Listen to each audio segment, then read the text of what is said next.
Je ne sais pas si vous avez été informé de ça. Et on a dû quitter notre gymnase auquel on était attaché depuis plus de 27 ans et, pour changer d'endroit. Et on s'est retrouvés au Carrefour Chrétien-la-Capitale les samedis matins. Donc, on a déjà eu notre rencontre hier matin. Et on est avec vous ce matin. C'est un plaisir. Mais il y a des fois, on s'ennuie de notre gymnase. Parce que le gymnase créait une proximité. Et au Carrefour, on est très bien, mais c'est très feutré, hein? On a quasiment l'impression d'être au cinéma. Donc, les chaises sont très confortables. Et des fois, on a l'impression que les gens sont trop confortables. Et ça fait en sorte que c'est moins... On a changé de dynamique, disons. Et alors que le gymnase était une caisse de résonance, quand on louait Adorer le Seigneur, ça sonnait comme ça sonnait ce matin. Et good job à l'équipe de louange. Vous avez vraiment fait un super boulot. J'ai aimé votre... Oui. J'ai aimé votre simplicité, ce qui est loin, ce n'est pas péjoratif, et votre efficacité, parce que ça donne toute la place au Seigneur, ça donne toute l'attention au Seigneur. Des fois, on veut faire les choses un peu plus compliquées et ça attire l'attention sur nous, alors que là, toute l'attention était sur le Seigneur. Merci pour ce super temps de louange. Vraiment, c'était bien, c'était vraiment très, très, très bien. Amen.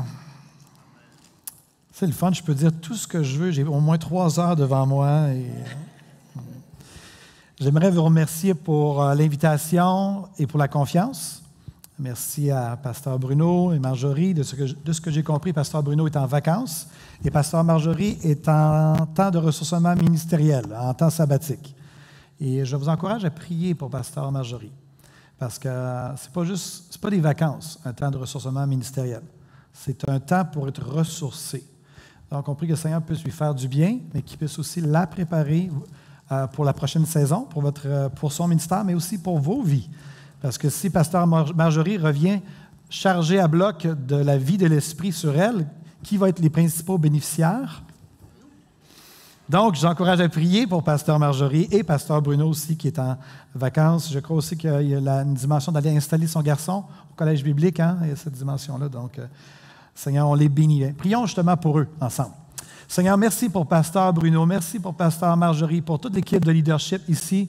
Ils ont prié pour moi et je reçois leurs prières, je reçois ce qu'ils ont déclaré sur ma vie. Mais maintenant, à mon tour, j'aimerais déclarer shalom sur cette Église, shalom sur le leadership, paix sur chacun d'entre eux, que la paix repose sur cette Église, Père.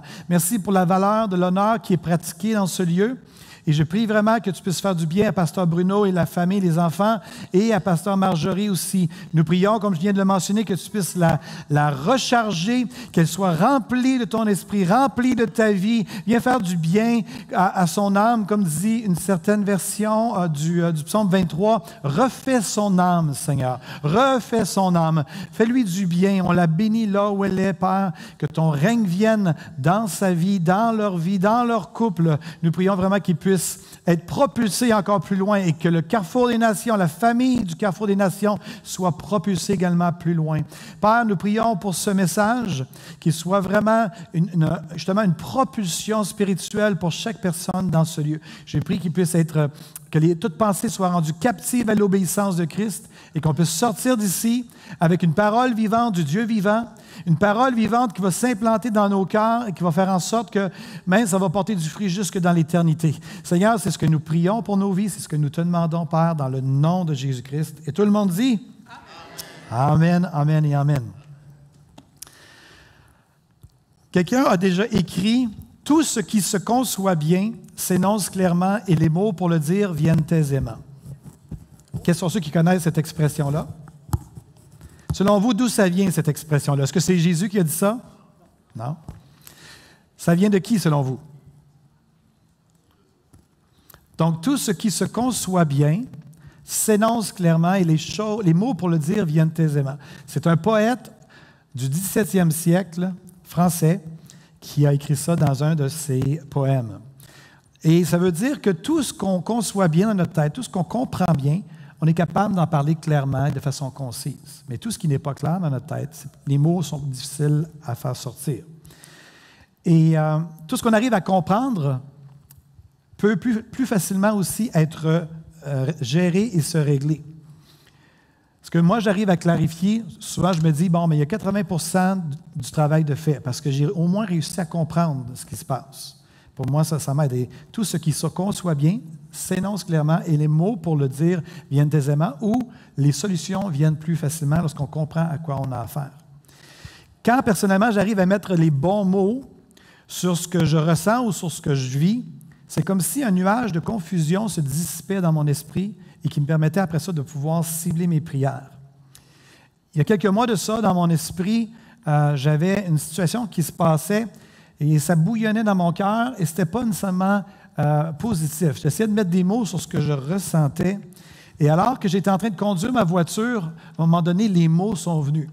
Très clair dans mon esprit et j'étais en train de prier dans la voiture, j'étais seul dans la voiture et les mots qui sont venus, c'est « J'ai le mal de l'air, Seigneur ». Pas le mal de l'air quand on prend l'avion puis qu'on a mal au cœur, puis qu'on a le goût de faire sortir notre nourriture qu'on a consommée. Là. On ne parle pas de ça. J'ai le mal de l'époque dans laquelle je vis.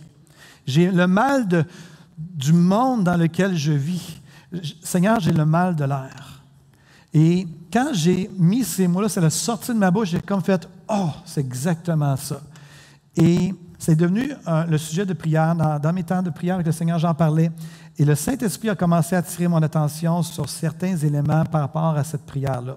Entre autres, il m'a emmené dans un verset de l'Évangile de Matthieu où Jésus va dire, on peut mettre la première diapo, Matthieu 13, 22, « Celui qui a été semé dans les épines, c'est celui qui entend la parole, chez qui le souci de cette ère, la séduction de la richesse, asphyxie la parole, elle devient sans fruit. » Donc, on fait ici référence à la semence, à la parabole du semeur qui est semé.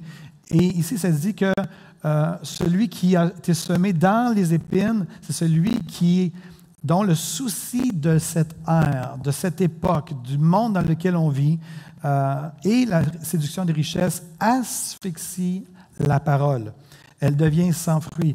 Et la parole fait référence à la vie de l'esprit, à la vie du royaume de Dieu qui vient en nous, qui peut être asphyxiée par le souci de cette ère, par le souci de l'époque. Pour ce qui nous concerne aujourd'hui, en ce mois d'août 2025, les soucis de cette ère pourraient, entre autres, faire référence à la charge psychologique et émotionnelle en lien avec les nombreux problèmes simultanés dans ce monde. Est-ce qu'il y a des gens qui trouvent que ça va mal dans le monde? Est-ce qu'il y a des gens qui sont comme moi, qui sont fatigués d'entendre parler que ça va mal dans le monde? Est-ce qu'il y a des gens ici qui ont déjà connu comme moi des moments où que ça allait mieux dans le monde? OK, donc ça fait référence à tout ça quand j'ai dit « j'ai le mal de l'air, Seigneur ». J'ai vraiment le mal de l'air, je trouve ça pénible, je trouve ça difficile. Mais les soucis de cette ère, ce n'est pas seulement que ça va mal dans le monde. Il y a aussi une dimension qui a changé dans les dernières... On est en 2025. Depuis 15 ans, la réalité de ce monde a complètement basculé en raison de la technologie. Et ce matin, j'aimerais aborder un aspect bien particulier du souci de cette ère dans laquelle nous vivons et qui est le phénomène de la distraction. On peut mettre la prochaine diapo. Et j'aimerais vous poser la question, selon vous, êtes-vous une personne distraite? En fait, ma question n'est pas bonne, parce que là, ça vous donne le choix entre oui ou non. Je vais reformuler ma question. Selon vous, à quel point êtes-vous des personnes distraites? Oh, là, c'est différent, hein? Là, je viens de vous étiqueter, vous êtes tous des personnes distraites. Mais à quel point vous l'êtes? Ça, c'est la grande question. Et qu'est-ce que c'est la distraction? On peut, oui, la mettre celle-là, c'est parfait. La distraction, c'est quoi exactement ce terme-là? C'est un terme qui est emprunté au latin distractio, qui signifie action de tirer en sens divers. C'est comme si quelque chose attire notre attention, mais il y a autre chose qui attire notre attention, puis il y a autre chose, puis on est distrait dans tous les sens du terme. Donc, à quel point êtes-vous une personne, un homme, une femme, distrait, distraite? 1 Pierre 1,13, prochaine diapo, Pierre dit « Tenez votre esprit en éveil et ne vous laissez pas distraire. Mettez toute votre espérance dans la grâce qui vous sera accordée le jour où Jésus-Christ apparaîtra. » Ça me fait sourire qu'il y a 2000 ans, L'apôtre Pierre a écrit « Ne vous laissez pas distraire ». Il n'avait aucune idée du monde dans lequel nous vivrions aujourd'hui en 2025. S'il y a une époque, une ère de distraction qui est le summum de toute la distraction qu'un homme ou une femme peut vivre, c'est aujourd'hui en 2025. L'apôtre Pierre, si il ressuscitait des morts et qu'il venait vivre aujourd'hui, il capoterait de voir des gens devant leur petit appareil, comme notre sœur qui est là. C'est correct, hein? Je ne te juge pas. Tu es sûrement en train de prendre des notes. Tu es tellement spirituel. Mais si Pierre pouvait voir notre vie dans laquelle on vit, si l'apôtre Paul pouvait voir ça, incroyable. Et je vais être très pratico-pratique ce matin. Le titre de mon message, c'est, quelle surprise, ne vous laissez pas distraire. Amen. Qui veut dire qu'il en soit ainsi. Donc, si vous êtes Amen, c'est Seigneur, je veux apprendre à ne pas me laisser distraire. OK, Amen. Alléluia. J'espère que c'est clair pour vous que nous vivons dans une ère où on cherche intentionnellement à nous distraire. Depuis quelques années déjà, des compagnies technologiques se font la guerre. Et savez-vous quel est l'enjeu de la guerre qui se donne l'un à l'autre? C'est l'attention. Effectivement, c'est notre attention, c'est votre attention. Aujourd'hui, on parle de capitalisme digital. On parle d'économie d'attention. Avez-vous déjà entendu parler de Tristan Harris, qu'on peut mettre à l'écran? Ou je pourrais répéter ma question autrement, je vais juste enlever un petit mot de. Avez-vous déjà entendu parler Tristan Harris? Pas juste entendu parler de lui, mais avez-vous déjà entendu parler? Qui est Tristan? C'était l'éthicien en conception et en philosophe de produits chez Google. Et Tristan a quitté Google et il a démarré un organisme à but non lucratif dont le seul objectif est de militer pour l'adoption d'un serment d'Hippocrate pour les designers de logiciels. Parce que selon lui, à l'heure actuelle, tous les logiciels sont programmés de façon intentionnelle afin de distraire et afin de développer l'addiction chez les utilisateurs. Donc, il a quitté Google. Aujourd'hui, il milite à travers le monde entier pour dire qu'il doit y avoir une éthique et même un serment d'Hippocrate pour que les compagnies comme ça arrêtent de faire du tort à la race humaine sur cette planète Terre. Quels sont ceux et celles qui trouvent que le fait qu'il était éthicien, je ne savais même pas que ça existait, éthicien en conception et philosophe de produits chez Google, lui donne quand même du crédit dans ce qu'il dit.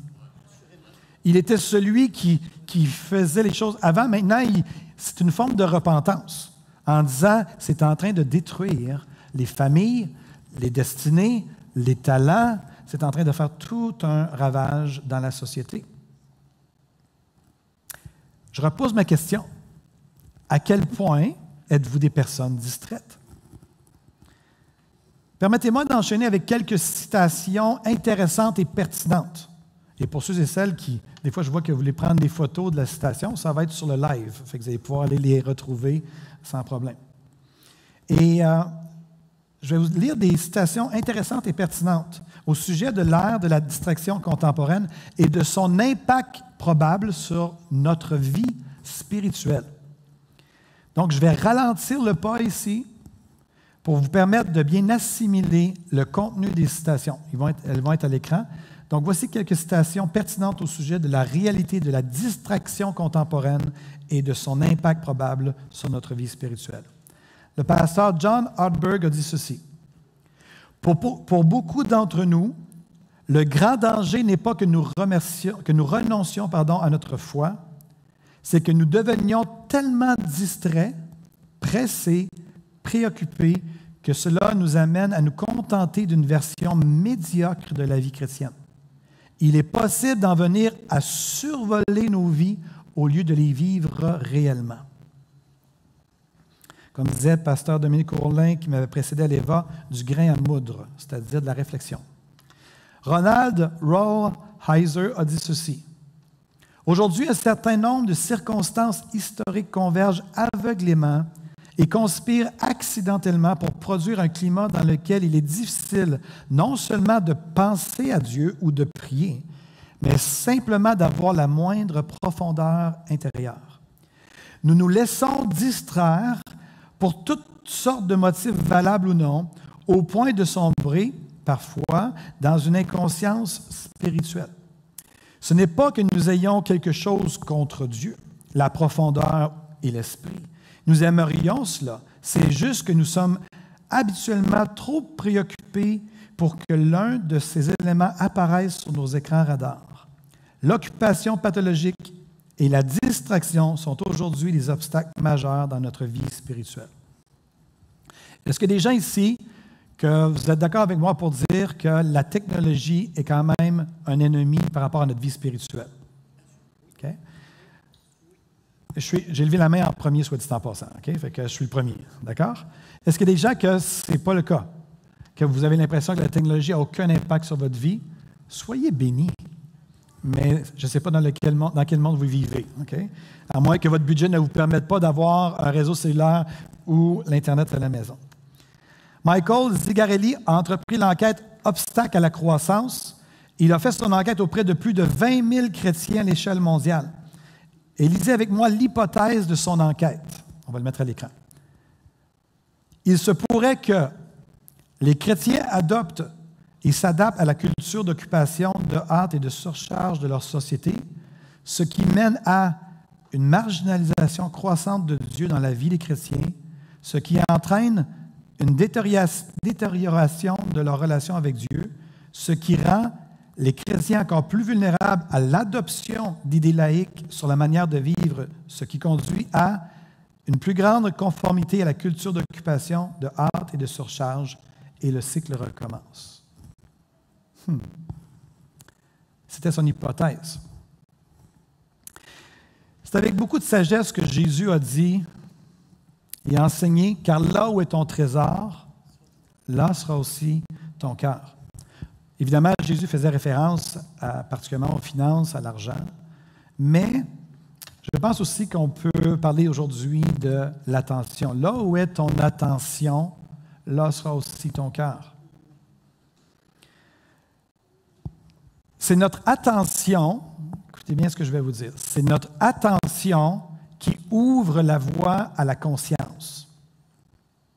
Et là, il y a des gens qui se disent, de quoi tu parles, pasteur Benoît? Est-ce que tu es en train de nous parler de nouvel âge? Non, rassurez-vous, retournez à votre paix. Que la paix soit sur vous, OK? Suivez-moi bien. Bien souvent, nous qui sommes enfants de Dieu, nous avons l'impression que Dieu est loin de nous. De toute évidence, Dieu n'est pas le responsable de cette impression, car la Bible est très, très, très claire sur le fait que Dieu est omniprésent. Est-ce qu'on sait que Dieu est omniprésent? Donc, il est présent partout. Est-ce qu'il est présent ce matin? Est-ce qu'il est présent le lundi matin? Nous, on a dû se poser la question, on a dû se poser la question à l'Église du Abondard, est-ce que Dieu est présent le samedi matin? Parce qu'on a nos réunions maintenant le samedi matin, donc ça a été tout un changement. On vous confirme, Jésus est présent le samedi matin aussi. Donc, la Bible est très claire sur le fait qu'il n'y a aucun endroit où Dieu n'est pas. Il n'y a aucun moment où Dieu s'absente. De plus, si on a expérimenté la nouvelle naissance, que son esprit est en nous, 1 Corinthiens 6, 17 nous dit que celui ou celle qui s'attache au Seigneur est avec lui un seul esprit. Donc, notre esprit intérieur est fusionné avec l'esprit de Christ. Donc, il est là.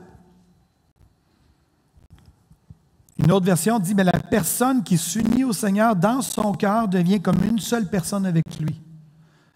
Donc, il est là. Si vous êtes né de nouveau, si vous avez donné votre vie à Jésus, vous avez demandé pardon pour vos péchés, vous vous êtes repenti de vos péchés, vous avez accepté le Seigneur dans votre vie, vous avez accueilli son esprit en vous, il est là. Est-ce qu'on peut se permettre de se dire les vraies choses ce matin? Ce n'est pas Dieu qui est absent. C'est nous qui sommes absents ou qui sont distraits. C'est nous qui sommes la plupart du temps distraits par toutes sortes de choses. C'est notre conscience de sa présence qui est étouffé, qui est engourdi.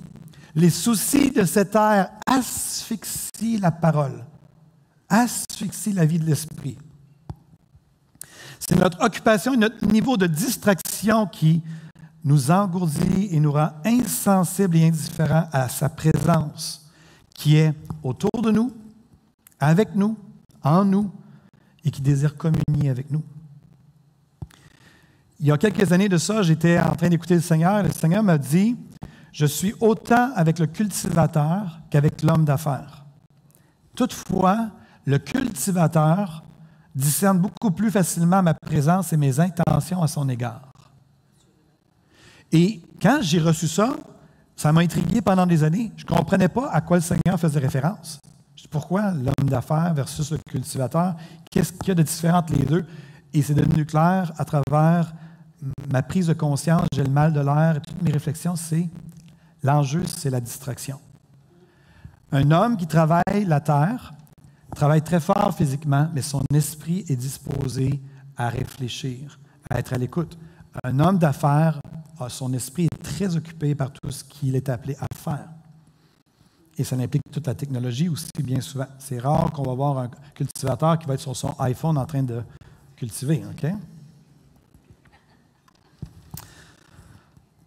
L'exhortation de l'apôtre Pierre est donc très pertinente pour nous qui vivons dans cette ère de distraction destructrice pour nos vies spirituelles.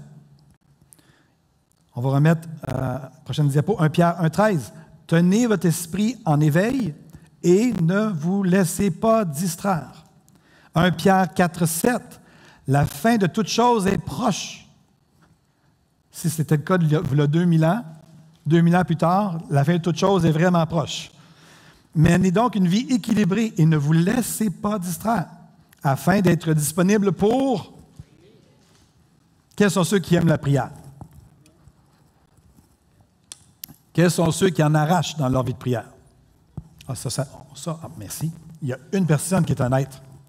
Amen, j'aime ça. Je vais donner une deuxième chance. Est-ce qu'il y a des gens qui en arrachent avec leur vie de prière? Ah, OK. Là, je vois un doigt. Oui, d'accord. Tu peux baisser ta main. C'est sûr que la technologie peut faire en sorte que ce soit vraiment pénible de pouvoir développer une vie de prière efficace. Ça, je vous l'accorde. Mais ici, Pierre va dire, ne vous laissez pas distraire afin d'être disponible pour prier. Et laissez-moi vous lire la suite des choses, on ne l'a pas sur le PowerPoint. Il va dire après, avant tout, aimez-vous ardemment les uns les autres, car l'amour pardonne un grand nombre de péchés. Les uns les autres, car l'amour pardonne un grand nombre de péchés. Exercez l'hospitalité les uns envers les autres sans vous plaindre. Chacun de vous a reçu de Dieu un don particulier, qu'il le mette au service des autres comme un gérant de la grâce infiniment variée de Dieu. Que celui qui parle transmette les paroles de Dieu. Que celui qui sert accomplisse sa tâche avec la force que Dieu donne. Agissez en toutes ces choses de manière à ce que la gloire revienne à Dieu par Jésus-Christ, à qui appartiennent la gloire et la puissance pour l'éternité. Amen. Donc, Pierre dit ici, en résumé, ne vous laissez pas distraire afin d'être disponible pour prier, vous aimer les uns les autres, exercer l'hospitalité, servir les autres avec vos dons et agir de manière à ce que toute la gloire revienne à Dieu. Et soit dit en passant, on est appelé à être des gens qui exerçons l'hospitalité. Hein? Ça veut dire d'inviter chez nous, de recevoir à souper, de recevoir à manger, de recevoir à coucher. Et pas juste les membres de nos familles, mais des gens aussi avec qui on veut commencer à approfondir des relations, des amitiés. Donc, il y a des gens qui sont sous conviction, là, c'est ça? Hein? Donc, l'apôtre Pierre va dire, ne vous laissez pas distraire pour prier, mais aussi pour exercer ce que normalement un enfant de Dieu est appelé à exercer. Dans 1 Pierre 5,8, prochaine diapo, ne vous laissez pas distraire, encore une fois, soyez vigilants. D'autres versions disent, veillez, soyez lucides. Votre adversaire, le diable, rôde autour de vous comme un lion rugissant qui cherche quelqu'un à dévorer. Ne vous laissez pas distraire. Il y a quelqu'un qui cherche à vous détruire. Ne vous laissez pas distraire. Personnellement, je ne sais pas si vous êtes d'accord avec moi, mais je crois que Jésus mérite qu'on lui apporte une attention particulière. Il mérite qu'on lui apporte une attention prioritaire, une attention singulière, une attention distinctive. Et j'aimerais vous dire ce matin, Loin de moi l'idée d'être moralisateur ou culpabilisant. Parfois, il y a des gens qui entendent un pasteur prêcher, qui parce que c'est un homme de Dieu, ils disent, il est en train de nous faire la morale, il est en train de nous culpabiliser. Non. J'aimerais vous dire que je suis avec vous dans les tranchées. Je me bats aussi contre la technologie. Pardon. J'ai un chat. Ou un chien, je ne sais pas trop. Pardon. Je suis dans les mêmes tranchées que vous. Je combats le même combat. Tout dernièrement, j'ai apporté 2 changements dans ma vie dévotionnelle afin de minimiser les distractions. Plus aucun Internet le matin au lever, c'est-à-dire que je ne lis plus les nouvelles, ni les faits saillants sportifs pour ceux qui aiment le sport. Je laisse ça pour plus tard. Donnez-moi un instant.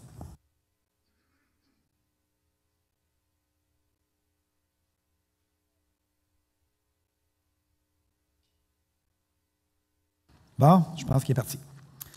Première chose, arrêtez. Non, il n'est pas parti. Donc, je ne lis plus les nouvelles et les faits saillants sportifs. Et j'ai découvert quelque chose de merveilleux que je vous partage. Mettre une alarme, une deuxième alarme. Est-ce qu'il y a des gens qui utilisent le réveil matin pour se lever le matin? Moi, j'aime me réveiller quand il y a un 5. Le premier chiffre, ce soit 5. Moi, j'aime ça pour me réveiller tôt le matin. Et j'ai réalisé que si j'arrive dans mon temps de prière et que j'ai un appareil mobile autour de moi, c'est une source de distraction. Et je pensais à tous mes frères et sœurs africains qui gardaient contact avec vos membres de famille et vos amis au pays. Et je réalisais que ici, la Côte d'Ivoire, à titre d'exemple, on a 4 heures de décalage, n'est-ce pas? Donc, quand nous, on arrive dans notre temps de prière, eux, ils se sont réveillés depuis déjà quelques heures, 4 heures. Donc, eux ont déjà eu le temps de commencer leur journée, de nous envoyer des textos, des messages, etc. Donc, c'est facile de se lever le matin et d'ouvrir notre appareil pour savoir qu'est-ce que les membres de nos familles nous ont écrit. Quelle tentation! Maman, papa, frère, sœur, oncle, tonton, tanti, etc. Et on sait que souvent les familles en Afrique sont nombreuses, donc il y a beaucoup de possibilités de messages. Mais je réalise personnellement dans ma vie que si je commence de cette façon-là, la distraction vient de commencer. Et quand vient le temps de rentrer dans mon temps de prière le matin, si je commence à penser à tanti, tonton, mon frère, ma soeur, ma fille, soit dit en passant, il y a 2 semaines en arrière, Christine et moi, on est devenus grands-parents. Notre fille a accouché, donc c'est devenu une nouvelle distraction potentielle. C'est la plus belle petite fille au monde. Très fière de notre fille, de notre gendre et de notre belle petite Nora. Et j'ai appris à mettre une alarme dernièrement. C'est-à-dire que je prends mon iPhone, je le mets en mode avion et je me mets une alarme et je dépose mon téléphone plus loin pour ne pas voir l'écran. Et l'idée, c'est de me perdre, entre guillemets, me perdre dans la présence du Seigneur, perdre la notion du temps. De décrocher de la notion du temps, de ne pas avoir de montre et qu'à un moment donné, ça va sonner. Mais d'ici là, je suis juste en train de chérir sa présence. Et ça a révolutionné mes temps d'écoute avec le Seigneur. Parce que sinon, voici ce qui se passait. Je ne sais pas pour vous, mais trop souvent, je sens que la journée qui s'amorce et les choses à faire me titillent et me harcèlent. Je sens comme une attraction par rapport aux choses à faire, par rapport à la journée. Je sens une urgence, une attirance, je sens une interpellation, un besoin d'abattre du travail. Je suis un homme productif et c'est comme si ma journée m'appelle en disant « Viens que nous puissions abattre du travail ensemble ». C'est comme si c'est une incitation intérieure à attaquer au plus tôt ma liste de choses à faire afin de pouvoir mettre des crochets. C'est fait, c'est fait, c'est fait, c'est fait.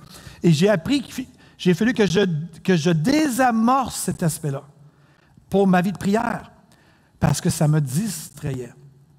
C'était toute une distraction pour mes temps de prière. Alors que mon objectif, comme je l'ai mentionné, le Seigneur est là, son esprit est là. Je veux connecter avec l'esprit, mais si je suis distrait, la distraction, c'est ce qui étouffe notre conscience de sa présence qui est là. Est-ce que tout le monde me suit? Donc, les 2 changements que j'ai apportés confirment que je combats le même combat que vous. En fait, je suis vraiment dans la même tranchée. Une tranchée à la guerre, là, les gens étaient dans la même tranchée, puis il y a un ennemi qui cherche à nous détruire. On a le même ennemi, puis on est dans la tranchée. Puis nous, en tant qu'enfants de Dieu, en tant que frères et sœurs, on est appelés à ne pas se laisser distraire. Ne nous laissons pas distraire. Prenons les grands moyens. Soyons radicaux, intransigeants. Soyons vigilants, lucides. Trouvons des moyens de désamorcer le piège de la distraction et contribuons ainsi à augmenter notre capacité à prendre conscience de sa présence. Le disciple, disait Jésus, n'est pas plus grand que son maître, mais tout disciple accompli sera comme son maître. Comment était notre maître? Prochaine diapo, Marc 1, 35. Le lendemain, Jésus se lève bien avant l'aube. Dehors, il fait encore nuit. Il sort de la maison et s'en va dans un endroit solitaire pour prier. Si Jésus avait besoin de solitude pour sa vie de prière, à quel point avons-nous besoin encore plus de solitude, sans distraction, pour notre vie de prière? La solitude est contraire à l'ère de la distraction dans laquelle nous sommes. J'ai le mal de l'air, Seigneur. Prenons tous les moyens à notre disposition.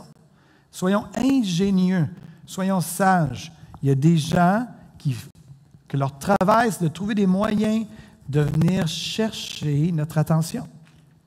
Par tous les moyens, une notification, un bruit, une pastille, telle chose qui prend place. Je crois que, comme on a vu dans les citations, que la technologie est venue nous voler. Pendant cet été, j'ai lu un livre pendant mes vacances. Il y a des gens qui se posent la question, qu'est-ce que ça lit un pasteur en vacances? Oui, ça lit sa Bible, je vous confirme. Mais j'ai lu un livre qui s'intitule « Génération anxieuse ». C'est un livre non chrétien qui est un phénomène mondial. Je crois que le gouvernement du Québec s'est basé, entre autres, sur ce livre-là pour prendre la nouvelle mesure qui commence cette semaine, en fait, qui est pas de cellulaire à l'école. Parce que tout le monde a appris ça. Hein? Et là, même, j'ai vu dans un article comme de quoi que les jeunes qui disaient « Ne nous privez pas d'un outil indispensable pour l'apprentissage. » On pourrait en parler, oui. Tous les parents savent que c'est une bonne chose qu'il n'ait pas ça. Puis, Amen. Toutes les grands-mères et tous les grands-pères disent « Amen. » Il fallait qu'il se passe quelque chose. Et Génération anxieuse, c'est un livre un homme la lecture est extraordinaire. Pour les parents que vous battez avec des adolescents qui sont accros, addicts à la technologie ou à leur cellulaire, je vous encourage à lire ce livre-là. Si vous n'êtes pas en mesure de le lire, faites une recherche avec l'intelligence artificielle, si vous êtes à l'aise avec ça. Simplement dire, est-ce que tu peux me faire un résumé du point de vue du livre? Et vous allez avoir un super résumé. Pour de vrai, là, je l'ai fait, puis c'est excellent. Et les gouvernements, présentement, les écoles, les directeurs d'écoles ont réalisé, eux aussi, que la technologie distrait nos jeunes.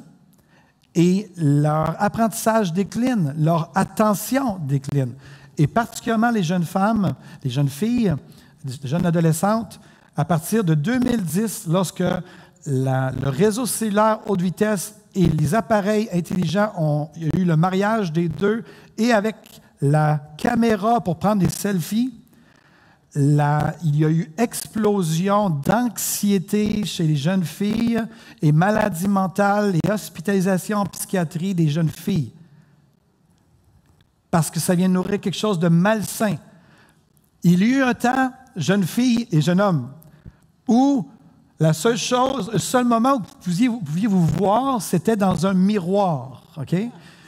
Mais maintenant, c'est seulement depuis 2010 que les caméras ont été créées pour se prendre en photo nous-mêmes. Avant ça existait, les caméras pour prendre des photos. Mais on prenait toujours des photos des autres. Et là, ça a créé toute la question pour les jeunes filles. Déjà qu'à l'adolescence, c'est pas facile, cette transition-là. L'estime de soi, la comparaison, la jalousie, etc. C'est l'explosion de toute cette sauce-là, cette dynamique-là à travers les réseaux sociaux. Et les jeunes filles, de plus en plus, ont de la maladie mentale, de la dépression, des crises suicidaires, de l'hospitalisation, de la médication, l'anxiété, les crises d'anxiété et tout ça. La technologie est venue empoisonner la vie de nos enfants. Génération anxieuse, pour vous aider, il y a un chapitre pour les parents sur quoi faire exactement pour aider vos jeunes à ce niveau-là. C'est toute une réflexion à avoir. Ne vous laissez pas distraire. On veut pouvoir dire, comme l'apôtre Paul à la fin de notre vie sur cette terre, « J'ai combattu le bon combat. J'ai achevé la course, j'ai gardé la foi, car je ne me suis pas laissé distraire. » C'est moi qui l'ajoute ici. Une de mes convictions personnelles est qu'un vrai disciple de Jésus qui adopte le style de vie proposé par Jésus notre Maître vivra nécessairement de manière contre-culturelle dans la société québécoise. Le disciple n'est pas plus que le Maître, mais tout disciple accompli sera comme son Maître. Si vous voulez vivre comme Jésus au Québec, à Québec, que vous suivez le modèle de qui est Jésus et comment il s'attend à ce qu'un disciple vive, vous devriez ressentir le fait que vous êtes contre-culturel. En partie. On remet la diapo 1 Pierre 4, 7. La fin de toute chose est proche. Menez donc une vie équilibrée, ne vous laissez pas distraire afin d'être disponible pour prier. La fin de toute chose est proche. Menez une vie équilibrée, ne vous laissez pas distraire afin d'être disponible pour prier.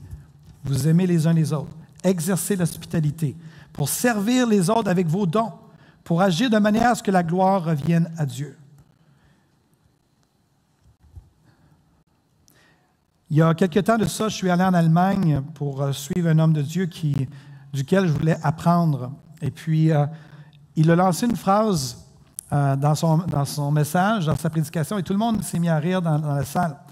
Il a dit, « Ceux qui ont des vies dévotionnelles avec une Bible papier ont une vie spirituelle plus profonde que ceux qui font leur dévotion avec leur appareil mobile. » Tout le monde est parti à rire dans l'Église en Allemagne. Et l'homme de Dieu était sérieux. Et c'est effectivement le cas. Et j'aimerais vous encourager à avoir une vie dévotionnelle avec une Bible papier. Et non pas une Bible de prendre... Parce que si vous faites ça en ligne, il y a des gens qui sont stratégiques, ils payent des millions de dollars pour vous distraire en ligne. C'est tout un défi, à moins que vous réussissiez à le mettre en mode avion. Mais on sait ce que c'est, hein? C'est surtout qu'on prend l'appareil, avant même qu'il soit mis en mode avion, mais il y a tous les messages de Tanti, tonton du pays et haut du Québec. Là. Et là, ça part. Et je ne vous parle pas à vous. Moi-même, c'est un combat. Il faut que je garde les appareils loin le matin afin de laisser de la place à la vie de l'esprit, à ma communion et de la parole papier, de pouvoir souligner encore dedans, de pouvoir prendre des notes, de pouvoir la méditer, fait toute la différence au monde. Est-ce qu'on peut se lever ensemble?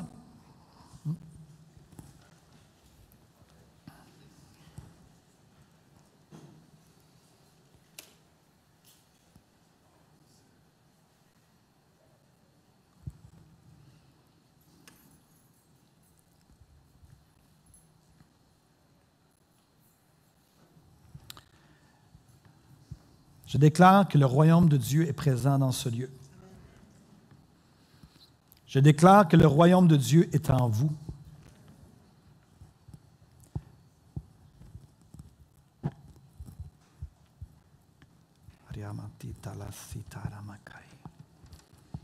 Je prie que toute pensée soit rendue captive à l'obéissance de Christ.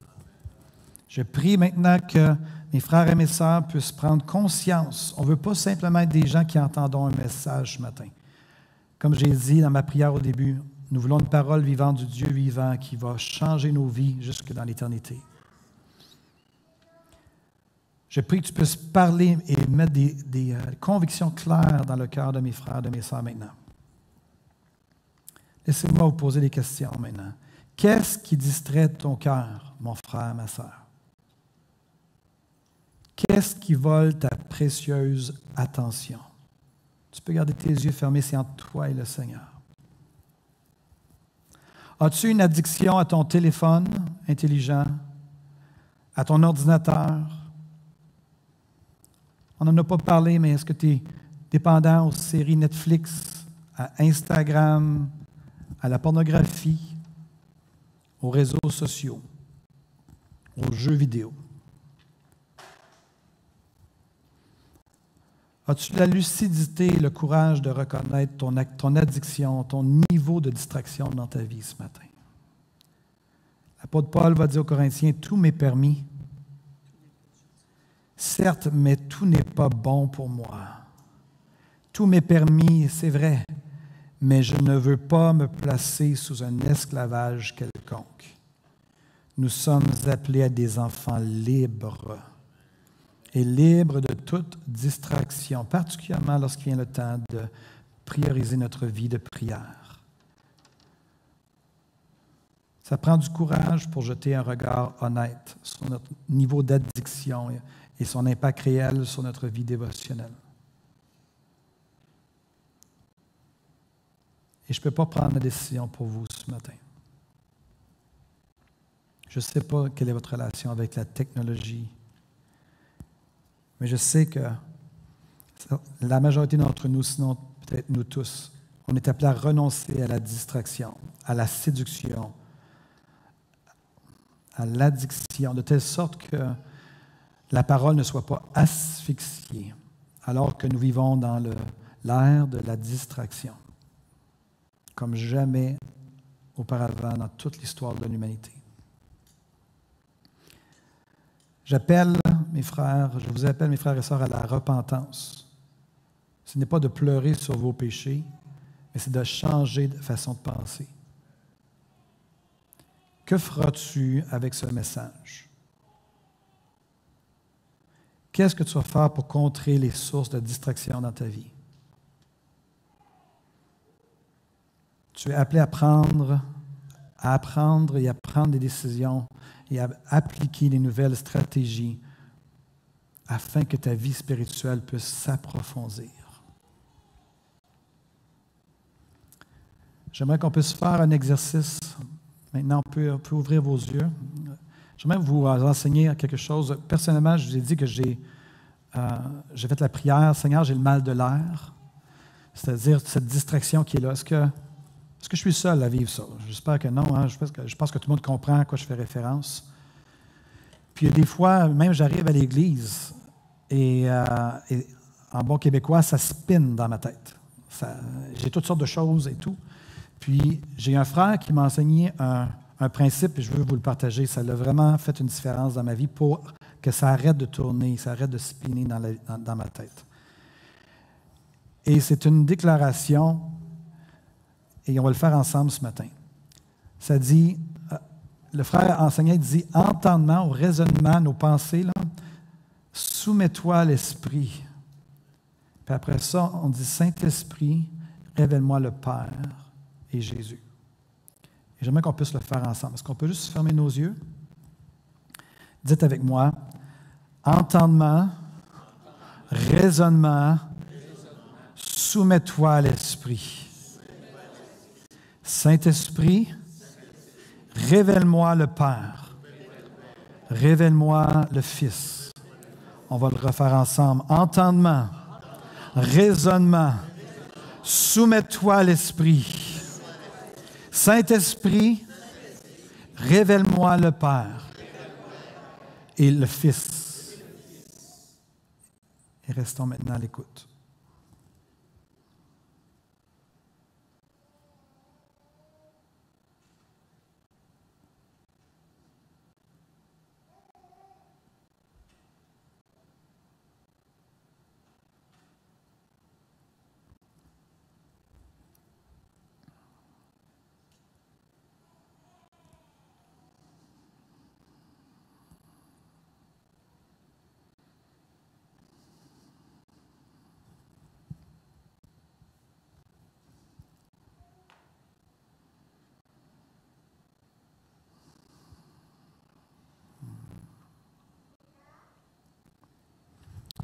Quelles sont ceux et celles qui sentent la paix à l'intérieur?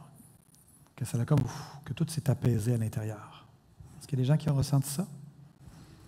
Je viens de vous donner un truc pour commencer vos temps de prière. Alléluia. Ô Dieu, tu es mon Dieu, disait le psaume. Je te cherche, j'ai soif de toi. Tout mon être soupire après toi, comme une terre aride, desséchée et sans eau. J'aimerais prier pour ceux et celles qui disent, Pasteur Benoît, si je vais être honnête, quand tu parlais d'évaluer le degré de dépendance, d'addiction, il y a peut-être des gens qui vont dire, moi, j'ai vraiment une addiction. Au niveau de la technologie, ça peut être au niveau de la pornographie, ça peut être au niveau des réseaux sociaux et tout ça. Et si c'est vraiment une addiction, j'ai une bonne nouvelle pour vous. Jésus est venu libérer les captifs. Donc, on va prier maintenant pour vous. Okay? Peu importe qui tu es, on va prier, tu peux juste le recevoir par la foi maintenant. Alléluia. Seigneur, je viens maintenant en ton nom et je prie maintenant et je viens contre toute forme d'addiction, de dépendance, toute forme d'harcèlement intérieur qui fait en sorte que constamment les pensées sont portées vers la technologie et je viens briser cela dans le nom de Jésus-Christ. Je brise ce pouvoir alors que des hommes et des femmes ont fait des stratégies, ont mis en place des stratégies pour développer cette dépendance-là. Je viens déclarer la liberté dans leur esprit pour ceux et celles qui veulent le recevoir ce matin. Tu peux dire, je le reçois. Je le reçois maintenant dans le nom de Jésus-Christ. Nous prions pour la liberté sur ton peuple, la liberté dans les pensées, la liberté de toute forme d'addiction, d'habitudes qui ont été développées à travers les années dans le nom de Jésus-Christ. Que là où les cerveaux ont accroché sur certains jeux, certaines pornographies ou certaines choses de ce genre-là, que tu viens libérer, Seigneur, le lien. Seigneur, le lien d'âme, le lien qui s'est installé, je le coupe maintenant dans le nom du Seigneur Jésus-Christ.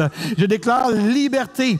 Liberté. Seigneur, je déclare shalom. Shalom sur mes frères et mes sœurs. Que lorsqu'ils rentrent dans le lieu privé, dans la chambre et qu'ils ferment la porte, tu dis que tu es là, Père, dans le lieu secret. Je déclare la paix dans leur lieu secret. Je prie pour des moments de gloire, des moments d'intimité et des moments de paix. Que la paix soit sur toi maintenant. Alléluia, dans le nom de Jésus-Christ. Alléluia, alléluia. Alléluia. Alléluia, Jésus, Jésus, Jésus. C'est vers toi que je me tourne. Je veux marcher dans tes voies. J'élève mes mains. J'élève mes mains pour te rencontrer, mon cœur. Mon cœur désire te chanter pour bénir et célébrer ton saint nom. Car tu es fidèle et bon. Mes yeux contemplent ta gloire. Mes yeux contemplent ta gloire. Ta vie ranime ma foi. Ta paix et ta joie. Ta paix et ta joie inondent mon cœur. Toi seul fais tout mon bonheur. Je veux proclamer que tu es celui qui chaque jour me bénit. Je dis oui, oui, oui. Je dis oui, oui, oui. Je dis oui, Seigneur. Je dis oui, Seigneur. Je dis oui, oui, oui. Je dis oui, oui, oui. À tout ce qui vient de toi, Seigneur. Je dis oui, oui, oui. Je dis oui, Seigneur. Je dis oui, Seigneur. Je dis oui, oui, oui.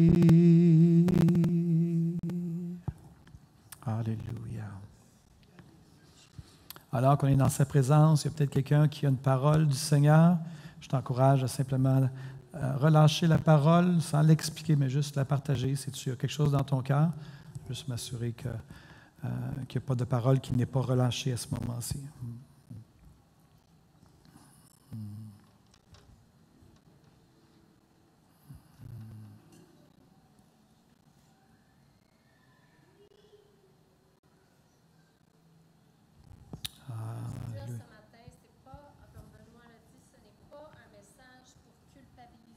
Mm-hmm. Si tu es dans la culpabilité ce matin, sors de là, il n'y a pas de condamnation. Alléluia. Jésus-Christ. Mm-hmm. C'est un message pour exposer là où l'ennemi est venu voler. Mm-hmm. C'est un voleur qui vient pour voler, égorger et détruire. Mais Dieu, Jésus est venu pour te donner la vie. Et ce matin, ce n'est pas une condamnation, c'est un appel à revenir vers la vie que Jésus veut te donner. Alléluia.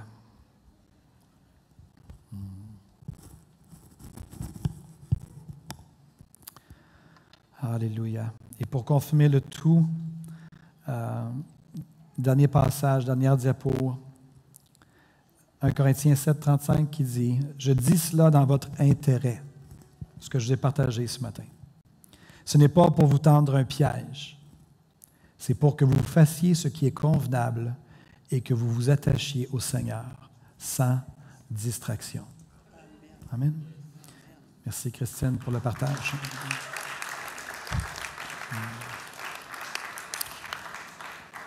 Amen. Je vais laisser la place à Esther.